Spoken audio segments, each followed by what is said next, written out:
Hey everybody, Ron Lindsay here with Rattling on the Ron. Hey, coming to you tonight, I want to talk to you about boots, work boots or footwear, however you want to say it. To me, that's important. I don't know how you guys are, but if my feet get tired and they get sore, I'm done. I'm not going anymore. I just want to go home.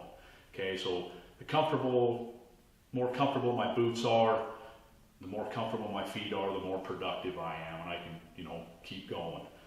So to speak. I'm going to talk to you about four types that I like, and this is just me, this is just my opinion, right? But for my underground guys, when I worked underground, I like the Matterhorns. I like the MT109s or 209s. It's MT902, I'm sorry, MT902s. That's a type that I wore, and they were the 10 or 12-inch lace-ups. You could get them insulated, uninsulated. They come with hard toe, metatarsal. We wore the metatarsals, all the mines I worked at. They had a good sole on them, cleaned out the mud real well, great ankle support. Okay, so, and me, I need ankle support. I got pretty crappy ankles, and my right ankle tends to roll quite a bit.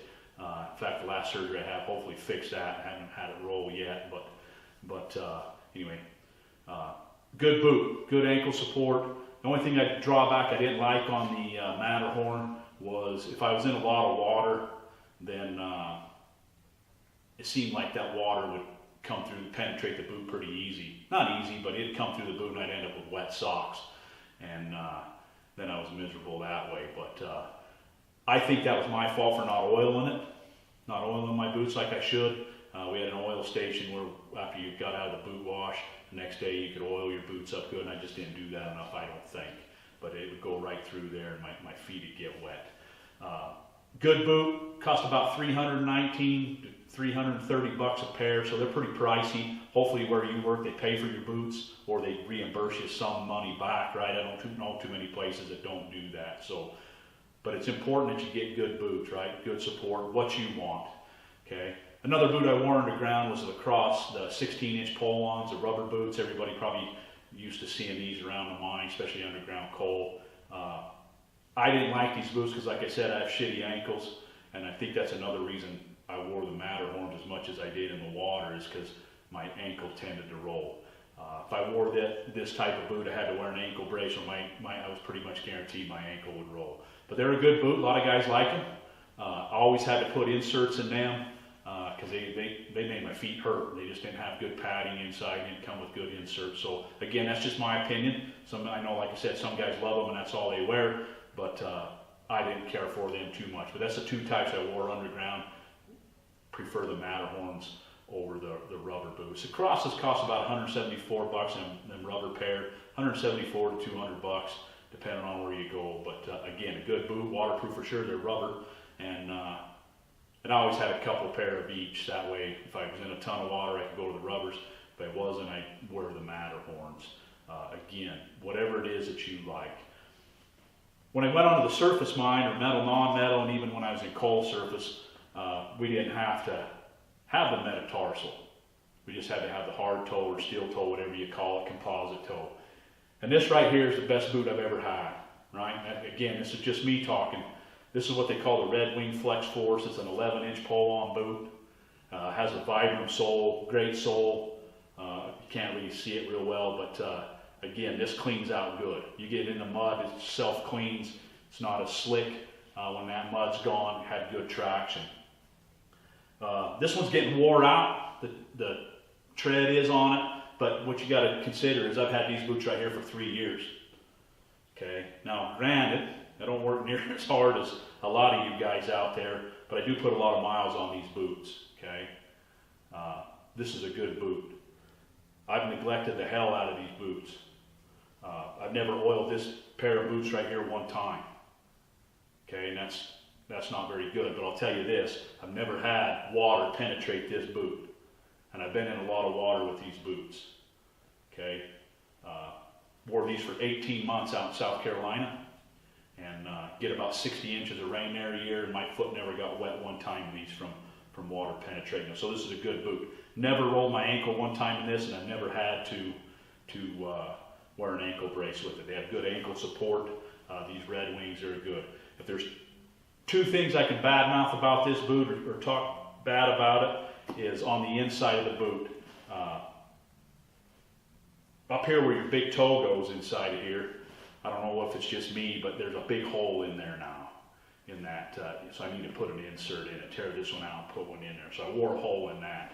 The other thing is 3 years of putting your foot in and out of here, or me putting my foot in and out of here, there's stitching on the inside right here that for the material on the inside of the boot, and that heel rubbing on there wore that stitching out.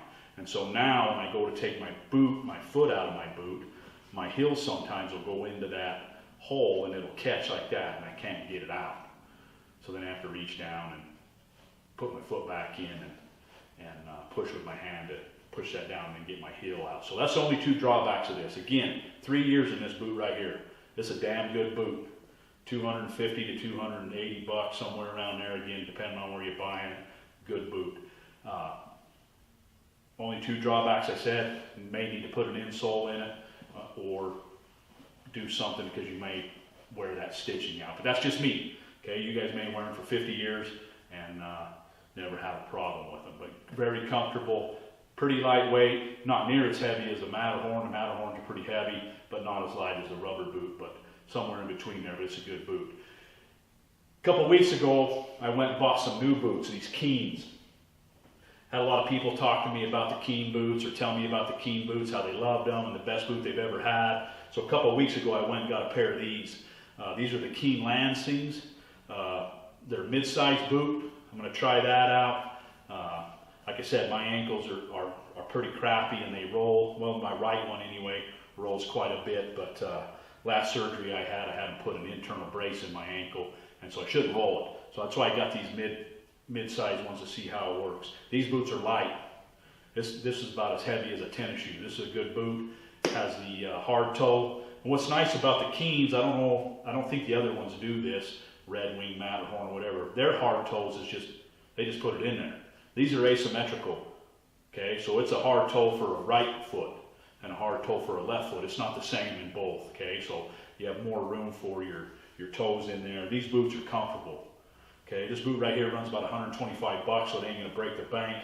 Again, got good tread, self-cleans. I've had these for 2 weeks. We got quite a bit of rain here in southern Utah the last couple days. I've been out in the mud and no issue with these. First day I had these, I put them to the test. Just me, walked our tailings pond, one of our float tail pond and our raft pond. So I put, a couple 2.5, 3 miles on these first day. Feet didn't get sore at all. Again, a good boot. Keen also has what they call a Keen Dry system.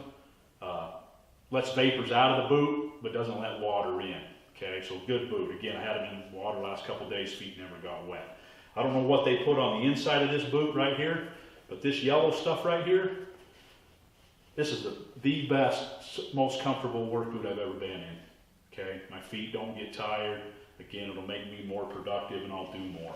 Right, so I don't know if they make these with metatarsal or not. I never looked into them. I'm sure they do, but they make a higher boot, more lace up. But for my guys working underground, if it's dry and a little bit muddy and you're doing a lot of walking, weeklies, pre-shift exams, stuff like that, checking pumps, you guys are putting a lot of miles on in a day. I try these out. These are good boots. By far, for the last couple of weeks, best boot I've had. Not going to knock the Red Wings, not going to retire them yet, but they're a good boot as well. So this is just my opinion on the boots. Again, good support, good comfortability. In my eyes, I'm going to work longer. I can be more productive, okay? I'm not going to have to worry about my ankles rolling because I got that good support. You guys might be thinking, they're pretty pricey, and they are. They're pretty pricey, but it's important, right? If you're comfortable, right? I know some of you out there wouldn't bat an eye at dropping $2,000 on a new coyote rifle or $1,500 on a new scope or even more, right? So again, get good boots.